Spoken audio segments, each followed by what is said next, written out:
بھلی مجلسیں، ایسی مجلس جس میں صرف بھلائی ہی بھلائی ہو، برائی کا تصور نہ ہو۔ مسئلہ نمبر 1، کہتے ہیں میلاد شریف یعنی حضور اقدس صلی اللہ تعالیٰ علیہ وسلم کی ولادت اقدس کا بیان جائز ہے۔ اسی کے ضمن میں اس مجلس پاک میں حضور صلی اللہ علیہ وسلم کے فضائل، معجزات، سیر و حالات حیات نہیں سیر و حالات حیات یعنی زندگی کے حالات، رضاعت اور بعثت کے واقعات بھی بیان ہوتے ہیں۔ ان چیزوں کا ذکر احادیث میں بھی ہے اور قرآن مجید میں بھی ہے۔ اگر مسلمان اپنی محفل میں بیان کریں، بلکہ خاص ان باتوں کے بیان کرنے کے لیے محفل منعقد کریں، تو اس کے ناجائز ہونے کی کوئی وجہ نہیں۔ اس مجلس کے لیے لوگوں کو بلانا اور شریک کرنا خیر کی طرف بلانا ہے۔ جس طرح وعظ اور جلسوں کے اعلان کیے جاتے ہیں، اشتہارات چھپوا کر تقسیم کیے جاتے ہیں، اخبارات میں اس کے متعلق مضامین شائع کیے جاتے ہیں اور ان کی وجہ سے وہ وعظ اور جلسے ناجائز نہیں ہو جاتے، اسی طرح ذکر پاک کے لیے بلاوا دینے سے اس مجلس کو ناجائز و بدعت نہیں کہا جا سکتا۔ اسی طرح میلاد شریف میں شیرینی بانٹنا بھی جائز ہے، مٹھائی بانٹنا بر و صلہ ہے۔ جب یہ محفل جائز ہے تو شیرینی تقسیم کرنا جو ایک جائز فعل تھا، اس مجلس کو ناجائز نہیں کر دے گا۔ یہ کہنا کہ لوگ اسے ضروری سمجھتے ہیں اس وجہ سے ناجائز ہے، یہ بھی غلط ہے۔ کوئی بھی واجب یا فرض نہیں جانتا۔ بہت مرتبہ میں نے خود دیکھا ہے کہ میلاد شریف ہوا اور مٹھائی نہیں تقسیم ہوئی، اور بالفرض اسے کوئی ضروری سمجھتا بھی ہو تو عرفی ضروری کہتا ہوگا، نہ کہ شرعاً اس کو کوئی جانتا ہوگا کہ یہ واجب ہے یا فرض ہے۔ اس مجلس میں بوقت ذکر ولادت قیام کیا جاتا ہے، یعنی کھڑے ہو کر درود و سلام پڑھتے ہیں۔ علماء کرام نے اس قیام کو مستحسن فرمایا ہے، کھڑے ہو کر صلاۃ و سلام پڑھنا بھی جائز ہے۔ بعض اکابر کو اس مجلس پاک میں حضور اقدس صلی اللہ علیہ وسلم کی زیارت کا شرف بھی حاصل ہوا ہے۔ اگرچہ یہ نہیں کہا جا سکتا کہ حضور صلی اللہ علیہ وسلم اس موقع پر ضرور تشریف لاتے ہیں، مگر کسی غلام پر اپنا کرم خاص فرمائیں اور تشریف لائیں تو بعید نہیں ہے۔ مجلس میلاد میں یا دیگر مجالس میں وہی روایات بیان کی جائیں جو ثابت ہوں۔ موضوعات اور گڑھے ہوئے قصے ہرگز بیان نہ کیے جائیں، کہ بجائے خیر و برکت ایسی باتوں کے بیان کرنے میں گناہ ہوتا ہے۔ مسئلہ نمبر 2، مجلس میلاد شریف میں یا دیگر مجالس میں وہی روایات بیان کیے جائیں جو ثابت ہوں۔ موضوعات اور گڑھے ہوئے قصے ہرگز بیان نہ کریں، کہ بجائے خیر و برکت ایسی باتوں کے بیان سے گناہ ہوتا ہے۔ مسئلہ نمبر 3، معراج شریف کے بیان کے لیے مجلس منعقد کرنا، اس میں واقع معراج بیان کرنا جس کو رجبی شریف کہا جاتا ہے، جائز ہے۔ مسئلہ نمبر 4، یہ مشہور ہے کہ شب معراج میں حضور اقدس صلی اللہ علیہ وسلم نعلین مبارک پہنے ہوئے عرش پر گئے، اور واعظین اس کے متعلق ایک روایت بھی بیان کرتے ہیں۔ اس کا ثبوت نہیں ہے، اور یہ بھی ثابت نہیں کہ برہنہ پا تھے، لہذا اس کے متعلق ثبوت کرنا مناسب ہے۔ نہ تو اس کے متعلق ہے کہ نعلین پہن کر کے گئے، اور نہ ہی اس کے متعلق ہے کہ نعلین اتار کر کے گئے۔ جب کچھ ہے ہی نہیں ہے تو خاموش رہیں، وہی زیادہ بہتر ہے۔ خلفائے راشدین کی وفات کی تاریخوں میں مجلس منعقد کرنا، ان کے حالات و فضائل و کمالات سے مسلمانوں کو آگاہ کرنا بھی جائز ہے، کہ وہ حضرات مقتدیان اسلام، اہل اسلام ہیں، ان کی زندگی کے کارنامے مسلمانوں کے لیے مشعل ہدایت ہیں، اور ان کا ذکر باعث خیر و برکت اور سبب نزول رحمت ہے۔ مسئلہ نمبر 6، رجب کی 26-27 کو روزے رکھتے ہیں۔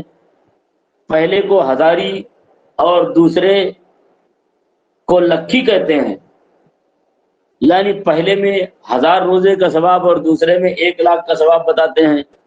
ان روزوں کے رکھنے میں کوئی مذائقہ نہیں، یعنی کوئی حرج نہیں ہے، مگر یہ جو ثواب کے متعلق مشہور ہے، ہزاری اور لکھی اس کا کوئی ثبوت نہیں ہے۔ مسئلہ نمبر 7، عشرہ محرم میں یعنی محرم کے 10 دنوں میں مجلس منعقد کرنا اور واقعات کربلا بیان کرنا جائز ہے، جبکہ روایات صحیحہ بیان کی جائیں۔ ان واقعات میں صبر و تحمل، رضا و تسلیم کا بہت مکمل درس ہے، اور پابندی احکام شریعت و اتباع سنت کا زبردست عملی ثبوت ہے کہ دین حق کی حقانیت حفاظت میں تمام اعزاء و اقربا و رفقا اور خود اپنے کو رائے خدا میں قربان کیا، اور جزع و فضا کا نام بھی نہ آنے دیا۔ مگر اس مجلس میں صحابہ کرام کا بھی ذکر خیر ہونا چاہیے تاکہ اہل سنت اور شیعوں کی مجالس میں فرق و امتیاز رہے۔ مسئلہ نمبر 8، تعزیہ داری کے واقعات کربلا کے سلسلے میں طرح طرح کے ڈھانچے بناتے اور ان کو حضرت سیدنا امام حسین رضی اللہ عنہ کے روضہ پاک کی شبیہ کہتے ہیں۔ کہیں تخت بنائے جاتے ہیں، کہیں ذریح بنتی ہے۔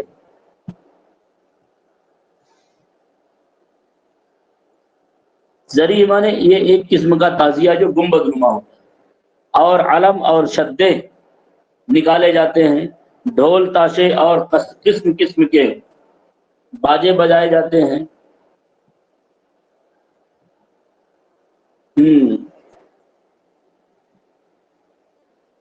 تعزیوں کا بہت دھوم دھام سے گشت ہوتا ہے۔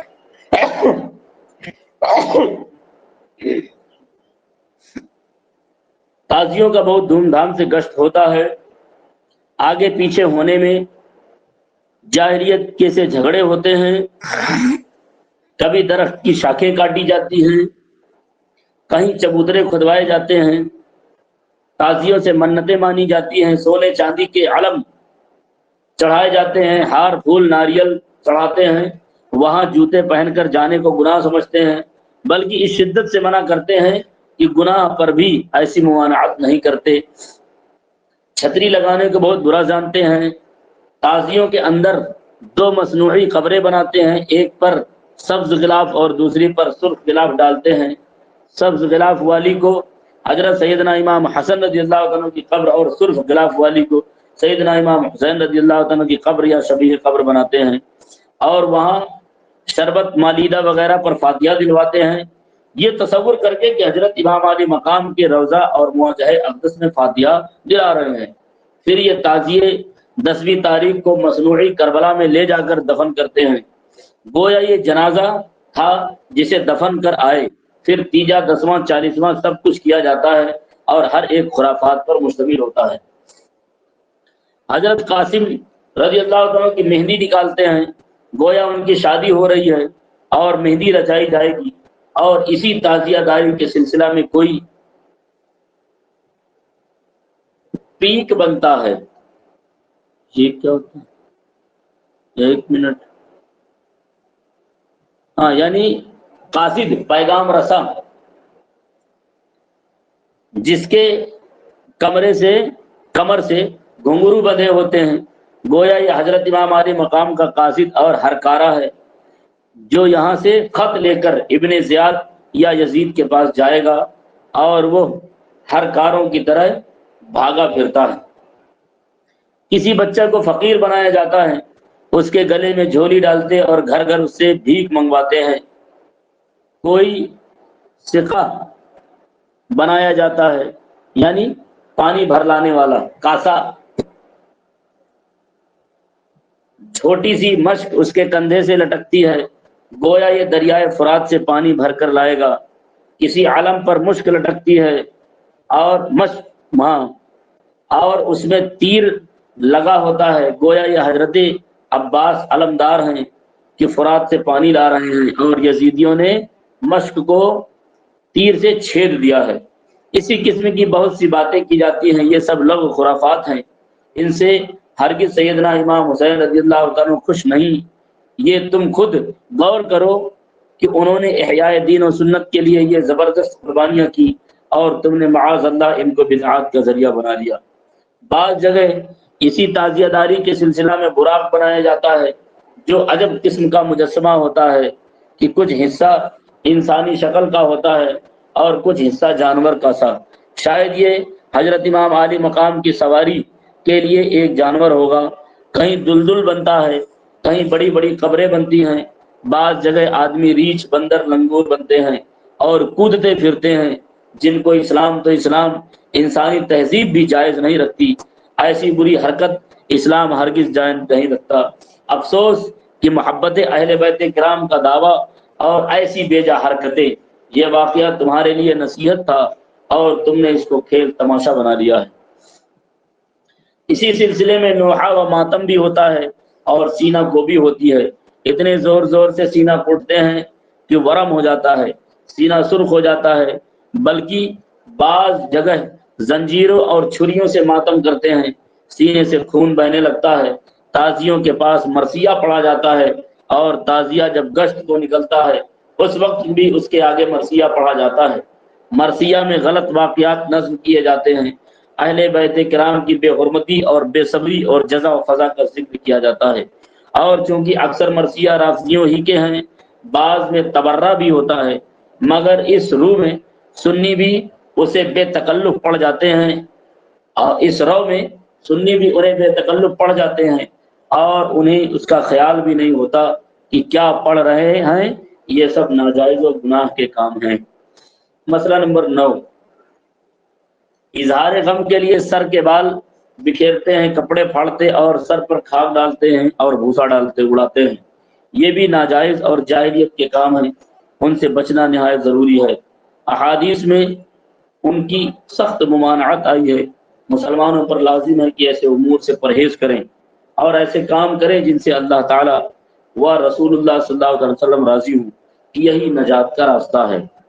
مسئلہ نمبر 10، قاضیوں اور علم کے ساتھ بعض لوگ لنگر لٹاتے ہیں، یعنی روٹیاں یا بسکٹ یا اور کوئی چیز اونچی جگہ سے پھینکتے ہیں، یہ ناجائز ہے کہ رزق کی سخت بے حرمتی ہوتی ہے۔ یہ چیزیں کبھی نالیوں میں بھی گرتی ہیں اور اکثر لوٹنے والوں کے پاؤں کے نیچے بھی آتی ہیں اور بہت کچھ کچل کر ضائع ہوتی ہے۔ اگر یہ چیزیں انسانیت کے طریق پر فقراء کو تقسیم کی جائیں تو بے حرمتی بھی نہ ہو اور جن کو دیا جائے انہیں فائدہ بھی پہنچے، مگر وہ لوگ اس طرح لٹانے ہی کو اپنی نیک نامی تصور کرتے ہیں۔ ٹھیک، اور کیا ہے؟ آداب سفر، سفر کے آداب۔ سفر آپ کیسے کریں گے، کیسے نہیں کریں گے، کتنا ٹائم رہ گیا؟